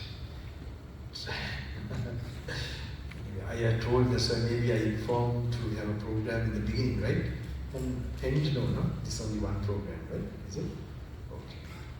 Now I thought it's better if we have the program in the end. Doesn't matter. We can have it today. Program is for the people from outside, for them to switch around 8 o'clock, right? Why they have it 8 here now, even in like that? Okay. And it gets dark also around. I think maybe because everybody is free after. Free after. Yeah. And weekdays you can get the crowd. Okay. Maybe Saturday, Sunday, maybe Friday, like. What? You can take medicine by the doctor to the external ailments and so on. But your unseen parts of your life existence, where are you going to get the medicine? So it is actually for your unseen, your consciousness, your destiny. If you believe in karma and so on, so how are we going to get, of course some don't believe even karma, law of karma. Not only to believe, they have not done even enough research to know how it actually does exist. Rather than just also believing is not good. That's why I said like Edgar Cayce, many mentions and so on. So I'll have to go and meditate a little while so I get more energy. Otherwise, some more hours. Anything you want to ask? Yes. Could you please go through the process of the last thought moment? I couldn't catch it. At time comes, the mind is restless and then you can't do anything. Yes. Correct. So, Pandya was mentioning something which I couldn't get it. Okay. It's Because like you can't pay attention to your breath. breath, yes. So what should the dying person do? Okay, he should live well. But how he lives, that will, the dying moment will be determined. That you can, okay, I understand what you're telling. Yeah. Actually, I was explaining about the conditioned nature of the consciousness, okay, and explained about how normal person with desire and karma will get distracted with the last thought. That's what you're telling restless and all that. Okay? So now, while you are living now, if you practice and you clear your karma and you get detached, okay, that restlessness will be less. Okay? Your karma will be purified. And if you imagine Arahant, for example, he has no desires and no restlessness and nothing like that. So he will be able to pay attention to the last breath. All others won't be. All will be restless and get distracted by the whatever thought that comes. The main thing in that is that when you get a thought like that, that will become an object for consciousness to arise. That condition connect way, because the conditions are there, you will get consciousness. Then name and form and rebirth will happen. So now just to know this mechanism of when the conditions are there, how the consciousness will arise, and how when the conditions are not there, that is craving and karma, that this consciousness will not arise. Just this link to know about it, only the how the Arahant, he has no desires, and how we know karma, that he will be able to place his attention to the last breath, is just to know about this, is just to make you familiarize with the Paticcasamuppada, condition of when the, this one way of looking at Paticcasamuppada. Okay? But the way my teacher explained to me, so that he also described that this very deep. And then it made very big sense what he meant by depth, like when I was reading now what you're going through from, I have just introduced a few suttas, which you're going tomorrow more. Now you're getting a general idea from the word of the Buddha, some familiarity, some massaging, some warm-up. And then from tomorrow, when you're reading those that specific discourses, it's going to put you into that thinking, of that how this connection is there, where you are craving for the 5 skandhas, how they continue to exist. And when you remove the craving, like a gum you take away, the consciousness, will not find life because it will not have this focus to the khandhas, the body, feeling, perception. So this is a very big way how the Buddha breaks the condition for consciousness to arise, because he sees out of compassion the suffering. If we are born again, so what is reborn, what is dying, is the right passing of consciousness in one life and arising in another. So really understanding consciousness and making sure that what are the causes for consciousness, and removing the causes for consciousness to arise, you stop this process. Is it clear? Okay. It should be clear at least that way, but it's not clear to anybody until one will get a vision from this. So at least you are now familiarizing, getting used to get that experience. So it should be at least theoretically clear to some extent. And that way, when you're thinking about it and when your mind is getting purer also, calm and settled, then you might have those spark clarity. That's another question. That's another. And one of the disciples presented him a very good ropes, very fine material ropes. Right. So the last thought and the last moment, he has his mind consciousness attached to the refined ropes, and he cannot let go of this fine material rope. Yes. So this happened, and he has the last thought needs him to have. Correct. He became one of the insect or something. Yes. So the last thought is very, very, very Correct.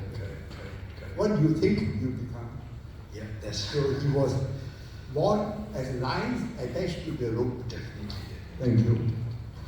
So this is very true. You are giving a very nice point, and that's why we are practicing to such an extent where, especially, that's why I'm telling you this practice should help you to even detach from you. I will be explaining maybe in the program about how last moment, old people, how they have schizophrenia, it's called. Like you hear voices and all that. But if I now tell all this, I don't have nothing to say. Okay. To be continued. Some new topics. And it's boring for me in a way, all this repeating everywhere. But when questions come, it's interesting for me. Then I have some kind of, fresh interaction. But what's your question, sir? Another one. No, not another one. This is enough. Huh? Sorry? Oh, sharing the idea. Yeah, okay. I mean, through that experience, I can share. Okay, no. You were sharing, I understand. Yeah, it's a good point, very good point. No, I have another one. Another one? Okay, please. Let him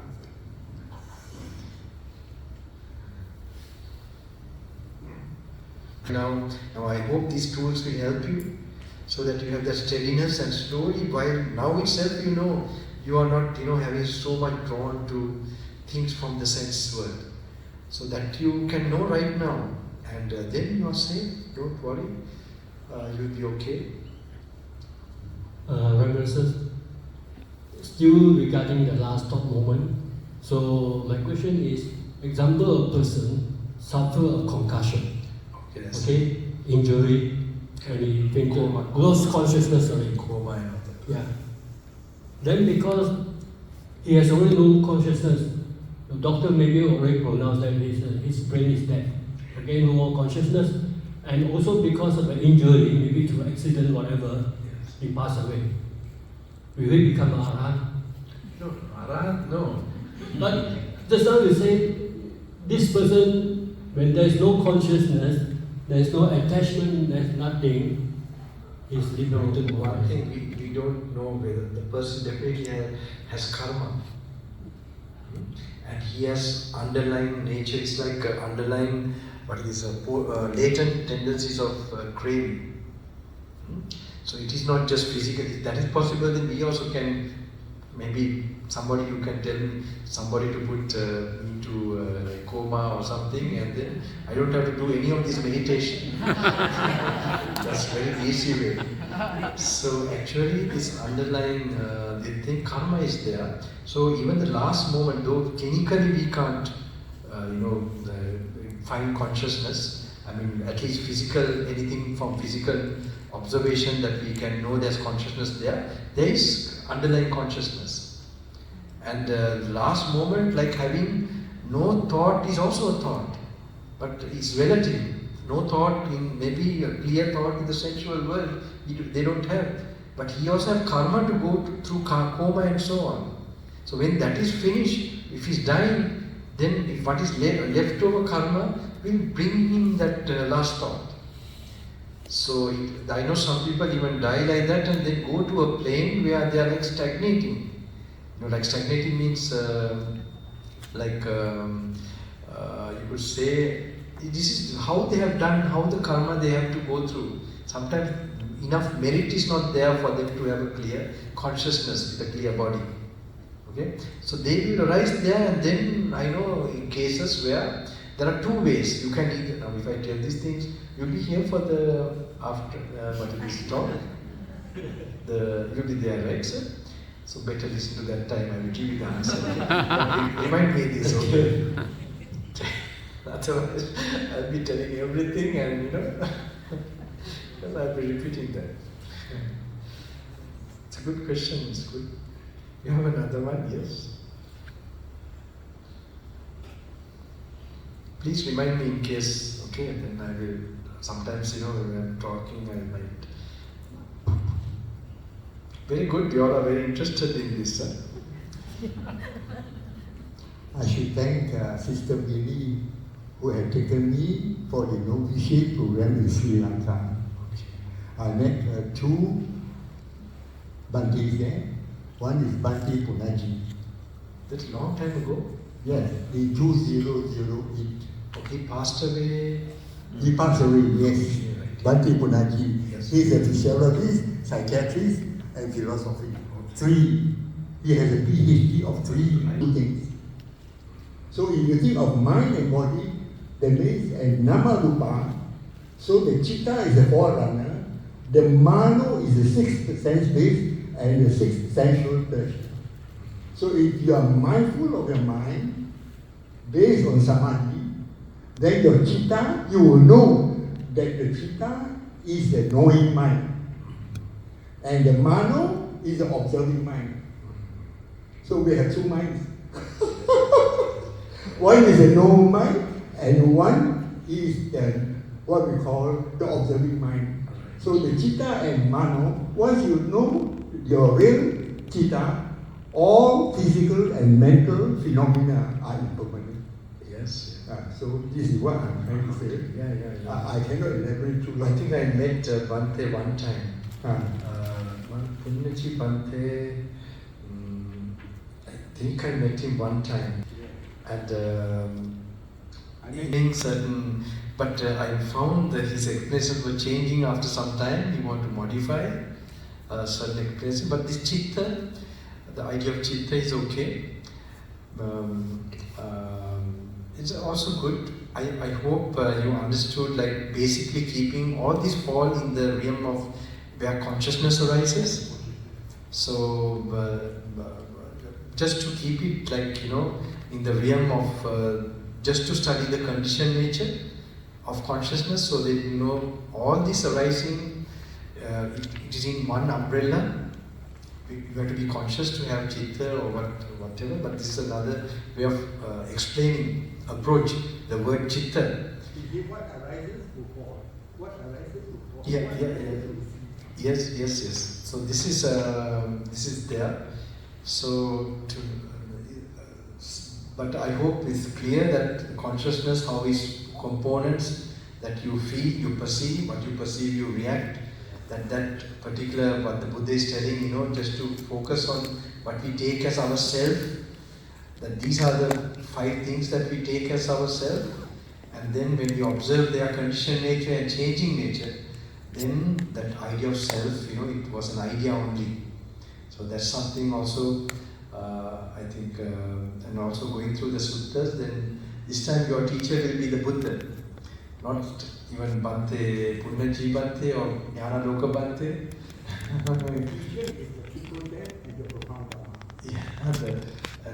Yes, that's you're getting it from these suttas now. Yes. Yes.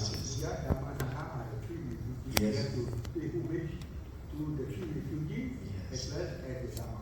Yes. Any other question?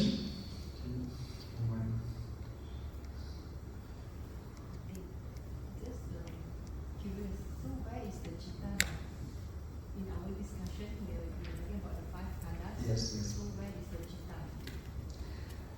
Actually, the chitta is another explanation of from the problem is like if you have it's like something is taken as permanent. Okay, so like the chitta is normally when you have the impermanent experience, then it will be like with the consciousness. So if you make these words, it's like we are trying to make things permanent. So you can't explain it there. So this is not like this. Okay? This is actually where you read and you picture the Dhamma, analyze, contemplate. Okay? But if you are thinking too much, then you must bring to that present moment awareness also. So there's a mixture of bringing to the present moment, okay, looking at what is touching you, but not continuously doing that. And then again thinking, remembering some Dhamma point, what you read from the sutta, okay, and then try to think about it, okay? So I just give you.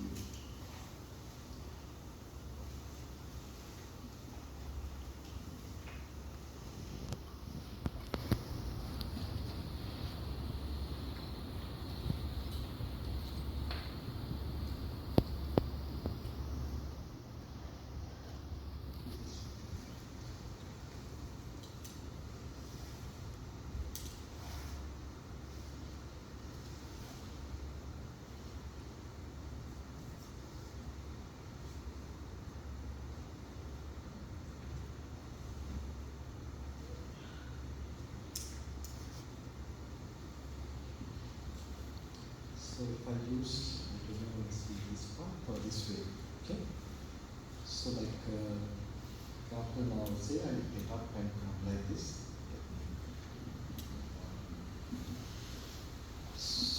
I must recall all what has happened up till now is gone. Okay? It's finished. Okay, let me say I'll start from here.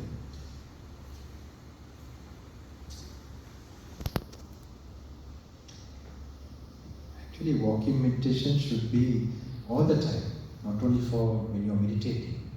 So when you turn, now say you want to do it specially, so now I get up and come like this, then I recall while I was seated and all what happened just up till now is finished. It's the Buddha's instruction, Atitam Pahinanta, the past is gone. The future has not come. Pachupannicha Dhammeshu Tatatata Vipassati. Whatever is arising right now, be mindful and have insight into that. It's Buddha's instruction, you're reminding yourself. Okay? Then you look at yourself standing like from outside. Kaya mananta adino avaso sabbaroga rukshamuro. The body is full of sufferings. Adino means afflictions of disease and all that. It's a root, like a hive of, where root for suffering, diseases, this whole body. So you have to contemplate that. Okay, just visualize full of impurities and full of diseases within this body. Then, gate chite bhasite punnibahe sampajanyakayo bhikkhu. When you are going, coming, walking, with the saying, be mindful of your body. Okay, this is in the Satipatthana Sutta. Then gachanto gachamiti. Then you become aware of the walking posture. Okay, so while you are walking, then this is what the Buddha said, just to be observant of your posture, and you see your legs below, and then you contemplate also. Aharam sambuddhan kaya, the body is rising with food. Aharam anityan dukkha anatta. Food is impermanent, suffering, and not self. Kaya anityan dukkha anatta. Then body, if food is impermanent, suffering, not self, then body is also impermanent, suffering, not self. Sabba sankhara anicca dukkha anatta. All conditioned formations are impermanent, suffering, not self. Why? Because with the body you have consciousness, that is also impermanent, because it depends on the body which is impermanent. Then Santa Kayo, Santa Vacho, Santa Vasusumahito, Vantaloka Miso Bhikkhu Thapisasana. These are some inspirational verses, calm body, calm word, calm thoughts. Vantaloka Miso Bhikkhu means you have turned away from the world like vomit. The morning you spit out, that you look with repulsion. Same way the world you turn away. May I be such a monk. These are some old verses to inspire while you are. And then Kayam is another, Kayam Puranam Kama. Abhisankatam, Abhisanchetam. It's another contemplation. The body is past karma. Abhisankata is condition, thought over. So the conditions are impermanent, therefore the body has to be impermanent. Then avijja paccaya sankhara. Ignorance is the cause for sankhara. Sankhara paccaya vijnana. Now this is a different way. This is the rebirth process. Because of sankhara karma, there is consciousness, the mother's womb. Vijnana paccaya jati. Jati paccaya jara marana soka parideva dukkha dhammas. Vayadhamma sankhara. Upadda vayadhammino. Upajitva virucchanti. Ekam rupa samosako. There's Vayadhamma sankhara means what is conditioned, what is, you could say, conditioned phenomena is subject to decay. Vayadhamma sankhara. Upadda vayadhammino, it arises to pass away. Upajitva nirucchanti, their cessation, this is the highest bliss. Okay. Sabbe sankhara aniccati. Yada panyaya passati. Atalipindati dukkhe esamako visuddhi. Sabbe sankhara vijjati. That all conditioned things are subject to impermanence. Sabbe sankhara. Yada panyaya passati. You see this with wisdom, with meditative wisdom. Atanibindati dukkhe, you get dispassionate, disgusted with what is suffering. Esamako visuddhi. That is a path to purity. Now when you perceive the Dhamma like that, avidya nirodho, your ignorance begin to cease. Avidya nirodho, sankhara nirodha. Then your reaction, karma forming nature reduces. Sankhara nirodho, vijnana nirodha. Then consciousness begin to cease. Vijnana nirodho, jati, jara, marana, sloka, paride, dukkha, dogna, samripjati. When consciousness ceases, birth ceases, and old age, death, all that ceases. Etam santam, etam panitam, sabba sankhara samadho. This is highest bliss, etam santam. This is calm, peaceful, sabba sankhara samadho. Patisago, all the conditioned phenomena come into an end. Tannakkayo, all craving being annihilated. Virago, dispassionate. Nirodho, nippananti. Sankhara, paramadukha. Nippana, paramasva. So, then you stop. So this is, you can make your own contemplation, what you read, but my teacher had a certain pattern. So you have to learn to think of it, get fully absorbed in that thinking. Okay? More you have samadhi, this will work. So samadhi separately you can practice. But this is not the occasion for you to practice samadhi too much. From 6 to 12 in the morning to noon, and from 12 to 6, only 1 hour, okay? 1 hour every 6 hours. Because you can do the contemplation. In the morning you have the whole morning for samadhi. Alright? But be mindful when you're getting up, going, your movements, do that practice also. And then do the reading, you're on the path. Okay?